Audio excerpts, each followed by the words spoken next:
Kayaknya perang untuk ayam harga 300 ribuan belum bakal selesai walaupun banyak banget yang hype dan banyak banget yang bagus. Oke, ayam ini sendiri rasanya tiba-tiba memasuki scene ayam 300 ribuan tiba-tiba karena gue nggak pernah denger brand ini sebelumnya. Jadi, halo dan selamat datang di Aftersound Review dan inilah review gue untuk Sgor Venus.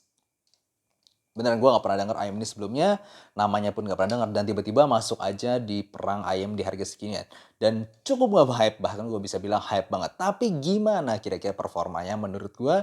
Dan seperti biasa gue akan breakdown review ini mulai dari build fit, frekuensi respons, suara, dan juga perbandingannya. Secara build quality sendiri sih gue rasa di harga 200 ribuan ini biasa. Karena kalau kalian udah pernah coba KZ atau CCA di harga segini ya kayak gini aja bentuknya kebanyakan dari plastik dan faceplate-nya. Tapi faceplate ini memang cukup unik karena dia ada semacam vent hole-nya begini tuh. Kelihatan ya? Jujur aja gue nggak terlalu ngerasain efek dari vent hole-nya ini sih. Cuman ya unik aja memang. Sementara untuk nozzle-nya juga terbuat dari plastik begini. Dan kabelnya bukan QDC Type-C. Gue kira waktu gue lihat yang pertama ini QDC Type-C seperti CCA, apa KZ gitu. Tapi ternyata agak beda. Ini kayak lebih mirip kayak QDC Type B ya. Gue agak lupa. Kayak mirip yang punya di KZ EDX. Tapi intinya beda sama Type-C ya. Ini nggak ada jendolannya di bagian male-nya. Untuk fitnya sendiri gue ngerasa ayam ini cukup nyaman.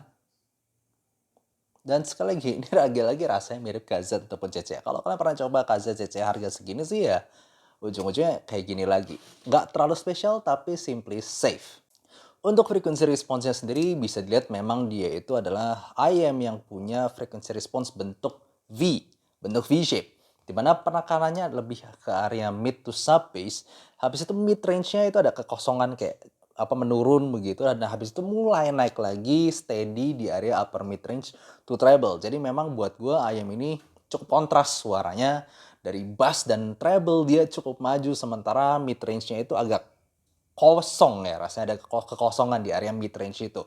Dan mulai dari bassnya, gue harus ngomong ini memang bass yang energik, fun, dan secara kuantitas cukup besar dan gampang dikasih lagu pop ataupun EDM ini bakal berasa cocok karena gebukannya cukup mantap dan juga bisa dalam. Lu kasih lagu apa Marshmello lah, lu kasih lagunya apapun, pokoknya dikasih yang EDM ataupun yang pop, buat gue ngerasa gebukannya itu mantep. Dan buat bass head pun bisa lumayan gue rekomendasikan. Nah, kemudian untuk mid range ini adalah bagian yang mungkin gue paling kurang suka. Karena gini loh, gue udah di harga 200 ribu, 300 ribuan. Itu kan ada Chu, ada Soundcloud Zero yang buat gue vokalnya walaupun agak ngarah ke tipis, tapi at least itu lumayan balance gitu. Karena dia bagian bassnya tuh agak netral ya, lumayan netral. Nggak netral-netral banget, cuman neutral-ish, nggak gede-gede banget. Jadi vokalnya itu berasa maju dan presence-nya tuh berasa gitu. Pengucapan kata-katanya cukup jelas lah. Berhubung gue cukup suka vokal, di mana di Score Venus ini itu kan bassnya maju, upper mid range-nya maju, treble-nya maju, tapi bagian ada mid range yang kosong. Secara frekuensi respons juga kelihatan di situ. Di mana yang gue denger memang kerasa kayak bassnya energik, treble energik. Tapi vokalnya tuh bukan cuman mundur, tapi juga lebih ke upper mid. Jadinya kosong gitu loh. Gue ngerasa vokalnya tuh kosong di mid range. Kurang tebel, kurang berisi, kurang maju simplenya. Kalau gue denger lagu-lagu yang majuin semua, bass maju, treble maju, mid range maju. Contohnya aja kayak lagunya One Ok Rock yang kayak Renegades, atau denger lagu Spy Air, Sakura Mitsuzuki, atau denger lagunya ya apa Let Me Let You Go dari One Ok Rock. Gue ngerasa vokalnya tuh kayak rada kehimpit gitu. Karena bassnya energik, treble-nya energik. Nah, vokalnya tuh kayak mundur, lalu tipis lagi. Jadi kayak apa ya, kayak kehimpit kesannya. Tapi memang nggak parah-parah banget. Ini gue cuma ngomong rada extreme side.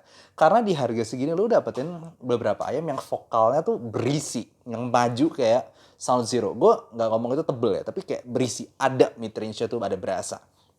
Nah, sekarang untuk treble-nya, ini juga treble yang sebenarnya gue sendiri kurang suka. Karena walaupun dia maju, tapi extension-nya nggak terlalu berasa. Dan juga secara tekstur, gue masih ngerasa agak kasar. Apalagi kalau gue denger lagu-lagu Vivaldi ataupun lagu Strauss, lagu ini ya, gitu. Kalau gue dengerin banyak piano ataupun treble violin yang tinggi-tinggi gitu, gue ngerasa teksturnya tuh kurang natural dan masih berasa agak kasar.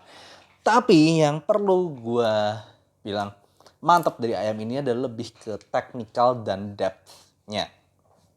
Karena di harga sekitar 200-300 ribuan itu jarang buat gue untuk menemukan ayam yang punya presentasi 3 dimensi, presentasi kayak bola untuk stagingnya, untuk suaranya, presentasi suaranya itu sendiri, di mana kayak lu dengerin Sound Zero, Chu dan bla bla bla, itu lebih ke 2 dimensi, kayak cuman kanan kiri dimensinya. Dan sementara dia lebih kayak bola, jadi lu ngerasain lebih dalamnya suara secara bukan bukan frekuensi, dalamnya suara secara imaging gitu. Lu lebih kerasa ada di sini, ada di Scorpions ini.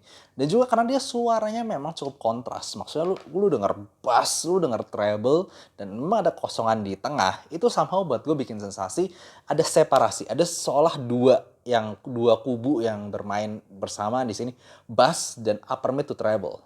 Nah, ini tengahnya kosong, tapi ini kesannya ayam ini seolah punya subwoofer sendiri. Padahal dia nggak punya, cuma single dynamic driver. Tapi soal dia punya woofer sendiri karena bassnya itu maju, treble-nya maju, vokalnya agak mundur gitu. Itu bikin kesan buat gue soalnya separasinya juga bagus di sini. Cuman ya tadi tonalnya buat gue a bit apa ya? Ada kekosongan di area mid range-nya itu yang gue rasakan, apalagi dibandingin beberapa ayam di harganya. Nah, gue akan ngomong aja sekalian gampangnya dibandingin sama yang lain. Tentu gue nggak bakal bawa Sound Zero ataupun Chu di sini karena dua-duanya itu jelas nggak bass gitu. Ini jelas ngebass, jadi gue bandingin sama yang ngebass juga. Kayak gue dibandingin sama Kika Z HBB. Nah, Kika Z HBB gampangnya sama-sama punya bass yang gede, tapi gue ngerasa overall presentasinya Kika Z HBB itu lebih gemuk, lebih tebel, dan agak sedikit lebih dark di area treble-nya. Karena Kika Z HBB punya bass yang sama-sama gede, tapi vokalnya tebel, dan juga treble-nya itu berasa smooth dan agak mundur. Sementara di sini vokalnya mundur, tapi habis itu upper mid range, jadi vokal cewek tuh berasa lebih maju, sampai ke area treble tuh kayak masih naik gitu loh. Sementara di KZHBB kan lebih berisi, lo turun dikit gitu loh. Jadi di sini lebih berasa, tadi yang gue bilang agak terhimpit gitu. Cuman memang secara clear-nya dia, karena dia punya treble lebih banyak, gue ngerasa dia lebih clear dibandingkan di KZHBB suaranya. Ditambah dengan presentasi yang lebih 3 dimensi, gue rasakan di Sgor Venus ini. Dan juga kalau misalnya sama-sama kita ngomong ayam yang V-shape, itu dibandingkan dengan CCA CRA Plus, ini sama-sama punya presentasi suara yang lumayan V-shape, di mana lu bakal dengerin bass dan treble yang lumayan banyak dan vokal yang sedikit mundur. Tapi coba kita lihat secara frequency response, itu jelas CCA CRA Plus lebih punya mid range di sini. Lebih punya body di vocal. Bukan body, sorry. Lebih banyak simply presence di vocal. Keberadaan vokal itu lebih ada di sini. Karena mid range-nya lebih ada. Sementara di sini lebih ya simply mundur gitu loh. Jadi gue dengerin lagu kayak, dan treble-nya juga tidak setinggi Sgor Finish ini. Jadi sekali lagi, contoh yang lagu gue pakai adalah lagu dari One Ok Rock, Renegades, ataupun Let Me Let You Go. Karena ini lagu yang energik banget. Bassnya gebuk, treble-nya energik, vokalnya teriak. Jadi di sini jelas buat gue, di sini vokalnya tuh gue ada kayak kehimpit gitu, kayak vokalnya maju, yang lainnya bass sama treble energik, tapi vokalnya kayak kehimpit. Sementara di CCCR Plus gue masih bisa dengerin vokalnya lebih berbody, lebih ada gitu, vokalnya simply lebih ada, keberadaan vokalnya tuh lebih ada. Jadi walaupun gue ngerasa lebih 3 dimensi, depth-nya lebih ada di Sgor Venus ini. Cuman kalau lu tanya gue sih jelas untuk V-shape, gue bakal tetap pilih CCA Plus ini. Simply-nya karena gue orang yang suka dengerin secara lengkap frekuensi. Ini lebih lengkap frekuensi, simple as that. Walaupun lebih 2 dimensi in terms of presentation, itu ya staging. Cuman ya gue simply ngerasa frekuensinya lebih lengkap di sini. Jadi overall gitu aja yang gue bisa bawain tentang Sgor Venus ini. Walaupun hype apakah bagus, gue bisa bilang tetap Sgor Venus ini bagus. Tapi apakah melebihi yang lain? Jawabannya tidak. Karena anyway, kalau lu mau teknikal, sekarang mungkin lu tinggal nabung dikit di harga sekitar 500-600 ribuan. 600-700 ribuan lah. Itu udah ada kayak Sound Zero lagi, sorry. Udah ada kayak KZAS 16 Pro, udah ada Celeste Gumiho, udah ada Tinte 2 Plus. ada Hazeson Hard Mirror, di mana buat gue itu semua udah punya teknikal yang jelas lebih bagus lagi dibandingkan Sgor Venus ini. Jadi kayak lu mau di harga segini lu mau nyari teknikal buat gue nabung lah sedikit lagi, nabung lah 2 kali lipat lah. Itu bisa dapat yang lebih proper. Jadi gitu aja buat gue. Ternyata walaupun gue bisa bilang yes ini cukup bagus di harganya, tapi kalau lu tanya gue suka nggak? Nggak, gue nggak suka keberadaan mid range tadi. Daripada vokal gue ngomongnya mid range tadi, frekuensinya gue nggak terlalu berasa di sini. Jadi gitu aja yang gue bisa bilang tentang Sgor Venus ini. Overall gue bakal kasih technical tonalnya rankingnya segini dan juga technical ranking segini. Dan untuk final scoringnya gue bisa kasih segini. Seperti biasa, ranking ini bisa dan akan berubah-ubah tergantung dengan kemajuan teknologi ataupun simply perubahan benchmark gue. Jadi gitu aja yang gue bisa bilang. Dan kalau kalian tertarik untuk mengikuti untuk review-review kecil ataupun info-info nyantai, lu bisa ikutin Instagram dan Facebook gue di description below dan mengikuti untuk live question and answer biasanya gue adakan hari Minggu ataupun weekend jam 9 atau jam setengah 10 malam. Jadi gitu aja, see you next time, bye-bye.